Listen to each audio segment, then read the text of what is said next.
کہ آپ بچے سے دل سے داد نکلے گی، کیونکہ یہ محنت کا جملہ نہیں، عطا کا جملہ ہے۔ جملہ خود بولے گا کہ میں شہزادی کی عطا ہوں، مجھے 14 کی طہارت کی قسم۔ جس یزید نے مدینے میں بیٹھے ہوئے حسین سے بیعت کا مطالبہ کر لیا تھا، پورا 1 سال سجاد اس کے قید خانے میں بیٹھا رہا، اس نے سجاد سے بیعت کیوں نہیں مانگی؟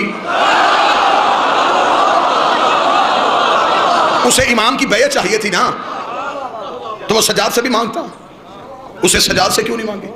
مجھے معاف کیجئے گا، کڑی سجاد کے ہاتھ میں نہیں، امت کے ہاتھ میں تھی۔ قیدی امامت نہیں تھی، امت تھی۔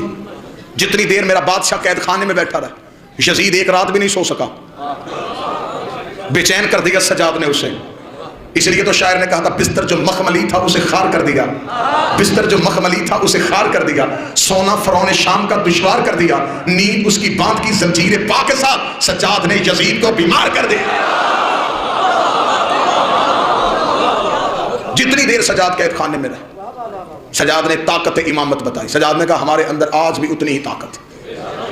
اس نے حسین سے بیعت مانگی، اور کیا کہنے حسین ابن علی تیرے بیعت کے انکار کے زمانہ جب تک حسین حسین کرے گا، حسین کے لفظ یاد آئیں گے، حسین کے جملے یاد جائیں گے۔ جہلم کا قدیمی عزادار مجمع، ولایت والا چہروں پہ علی ولی اللہ کی مسکراہٹ والا مجمع اس لفظ کو سنے گا جب یزید نے ولید کے دربار میں حسین سے بیعت کا مطالبہ ولید کے ذریعے سے کیا تھا۔ ولید نے کہا تھا یزید کا مطالبہ ہے، حسین وہ آپ سے بیعت چاہتا ہے، اور حسین آپ کیا جواب دیں گے؟ امام حسین 26 رجب کو شاہ صاحب ولید کے دربار میں کھڑے ہو گئے، ایسا طریق سال جملہ کہہ دیا جسے قیامت تک کے لیے کوئی دشمن حسین مٹا نہیں سکا۔ حسین نے کہا وہ کہتا ہے کہ میں اس کی بیعت کرو، اسے صرف میرا اتنا جواب لکھ کے بھیج دے، انا حسین ابن علی، انا حسین ابن علی، انا حسین ابن علی۔ اس نے کہا یہ پورا عرب جانتا ہے کہ آپ علی کے بیٹے ہیں، آپ یہ بتائیں بیعت کریں گے یا نہیں کریں گے، بیعت کریں گے یا نہیں کریں گے؟ حسین نے کہا تو صرف اسے اتنا لکھ کے بھیج کہ انا حسین ابن علی، اگلی بات وہ خود سمجھ جائے گا کہ میں علی کا بیٹا ہوں، میں علی کا بیٹا ہوں، میں علی کا بیٹا ہوں۔ جب میرا باپ اس جیسے کی نہیں کرتا، میں اس جیسے کی کیسے؟ جب میرے باپ نے اس جیسے کی نہیں کی، میں اس جیسے کی کیسے کروں؟ اس کا مطلب ہے کہ صرف قتل حسین میں یزید ہی شریک جرم نہیں، ہر وہ بندہ شریک جرم تھا جس نے یزید کی بیعت کی تھی۔ جنہوں نے یزید کی بیعت کی وہ اس دور کے مسلمان تھے، ابھی نبی کو دنیا سے گئے 50 سال نہیں ہوئے تھے۔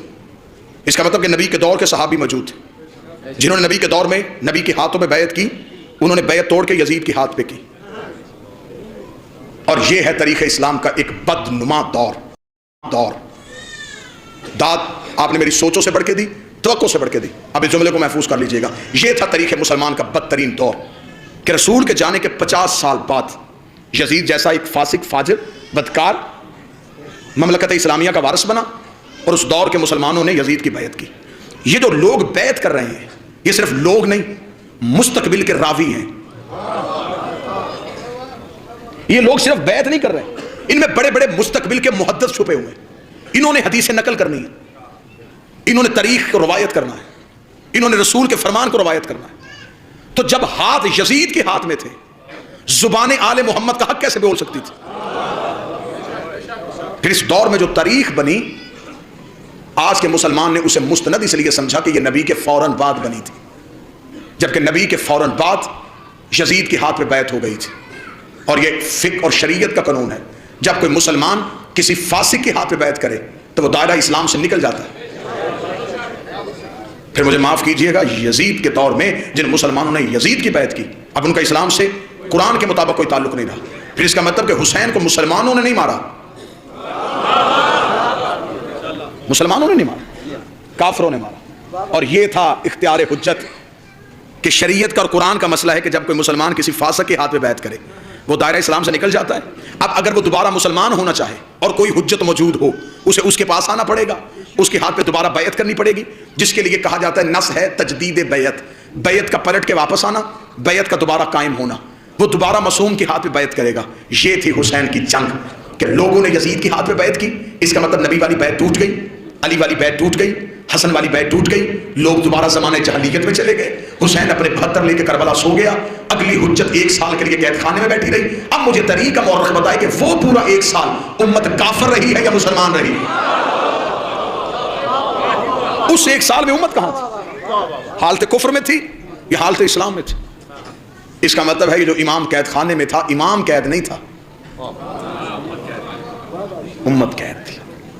نقلی بیعت کے دعوے داروں کے چہرے سے حسین اور حسین کے بیٹوں نے نقاب اتار دیے. حسین نے سارے بدلے اکٹھے لے لیے.